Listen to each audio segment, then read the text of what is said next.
Welcome to our TeamGuru tutorial. Today we will go over our checklists module. Our checklist helps you to define standard requirements and approvals for any type of your process. These requirements are basically repetitive steps that need to be done. And in order to start using your checklist, you will first have to create a checklist template. But before we learn together how to create a new checklist template, I would like to show you two different ways how you can use your checklist. The first option is just a simple checklist that will include all your steps, and you as an approver can just check it off whenever that step is done. The second option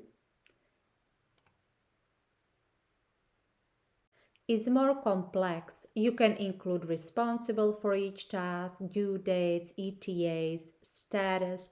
When you complete your task, you can request approval. You can set up different approvers for each task. You can also set up whom to inform group, and these people will be informed whenever a new comment is added regarding any of these tasks. And they will be also informed about any new updates. So let's start with our checklist template first, and then we will learn how to create a new checklist.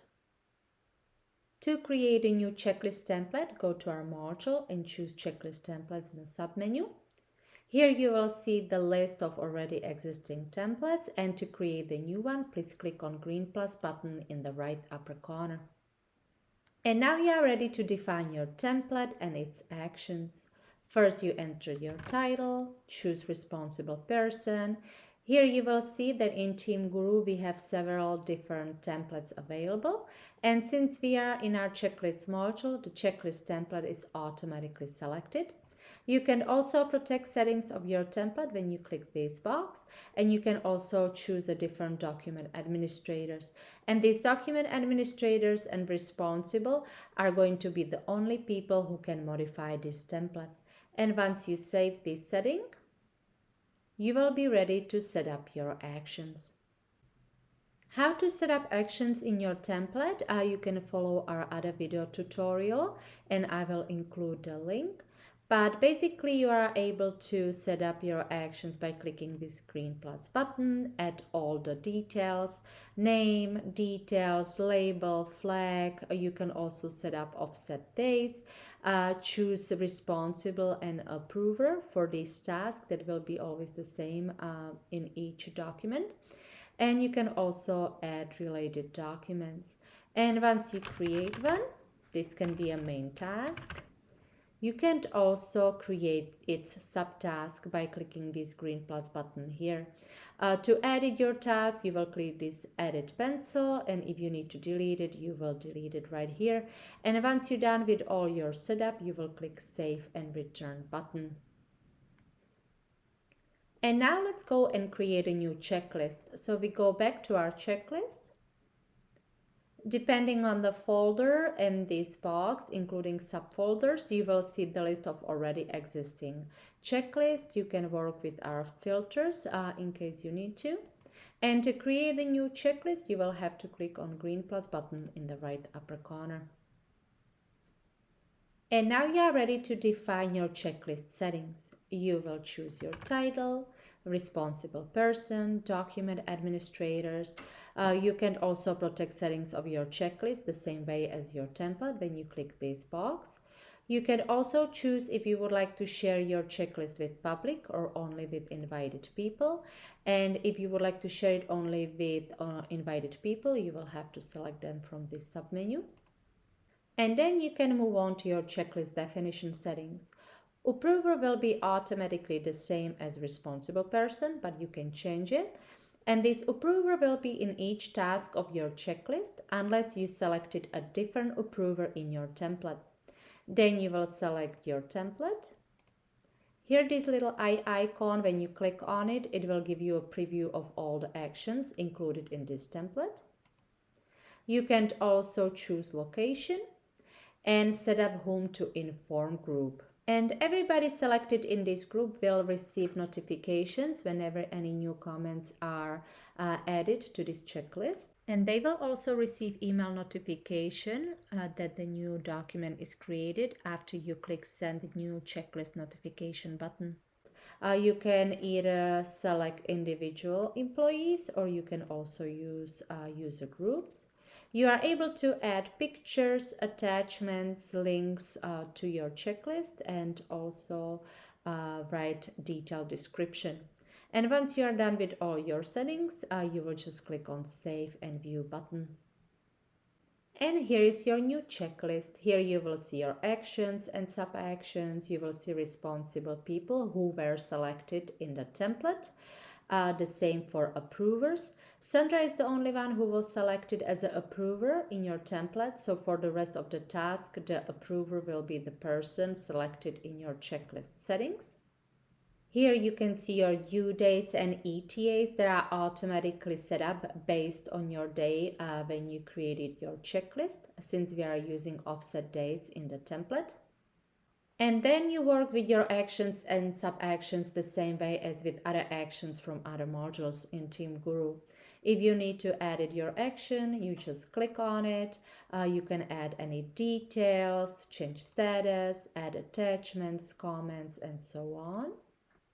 You can modify your checklist by adding a new main task or subtask. You can add missing responsibles, due dates, ETAs, or modify your approver. But please note that any of these changes are done only for this particular checklist. And if you create the new checklist, it will include only actions and all the details from the template. And once you complete your task and you are ready to send a request for approval, you will have to just click this envelope button. Approver will receive an email notification with your request. And once they sign into their account, they will be able to see this box and check it once it is approved. I see this box because I'm an approver for this checklist and I'm logging under my account. So when I tick this box, my name will be here and also the day when I approve this task. And when you scroll down, here you will see description that you've already set up in your settings, whom to inform group. And once you are ready to inform this group about your new checklist, when you are done with all the settings, you can click this Send New Checklist Notification button. And after you click on this button, later you will see a different one for new updates and notifications. And you will have to click this button if you want to notify your team about any updates in your checklist. You can also add any comments. Here you can add text, you can add attachments or link, and you can decide either just to save comment or you can also save and send. Once you click save and send comment, all your people from whom to inform group will be notified. You can also use other features. I would recommend to visit our support website and learn more details under Action List module. You can export your checklist to PDF file or Excel file, add your checklist to favorites. You can also check action closure statistics. And you can work with our filters and advanced filter. Another important functionality that I would like to mention, you are able to set up your checklist that it will be created automatically per preferred time period. You just have to go to your checklist settings. And when you go to Create Automatically tab, here you will be able to tick this box and your checklist will be created automatically based on your settings. And when you set up that your checklist will be created automatically, you can also set actions due date of your future checklist based on the date of creation and used from the options in the submenu. And to find out if your checklist was created automatically, in our document list, you will see this icon right next to your document and it will indicate there is more than one copy. Before we finish today, I would like to go quickly through the rest of the tabs. Where to display tab, your checklist will be shown in the following folders that you add here. Related documents, you can add either existing documents from TeamGuru or create the new one. And once you add any, Let's do some existing one. Once you add any related documents, then you will be able to see them right here and just go to that document directly from there. Next step, action settings. Here you can enable new action notification by email, which means that if you create the new task in your checklist, the responsible person will be notified by email. You can also work with pre-selected labels. Once again, I would recommend to check our support website. External sharing, you are able to share your document with external partner when you add partner, and also our history log. Here you will be able to see any changes. And this is pretty much it. If you have any questions or need any assistance, please don't hesitate to contact us at support@teamguru.com. We would be very happy to hear from you.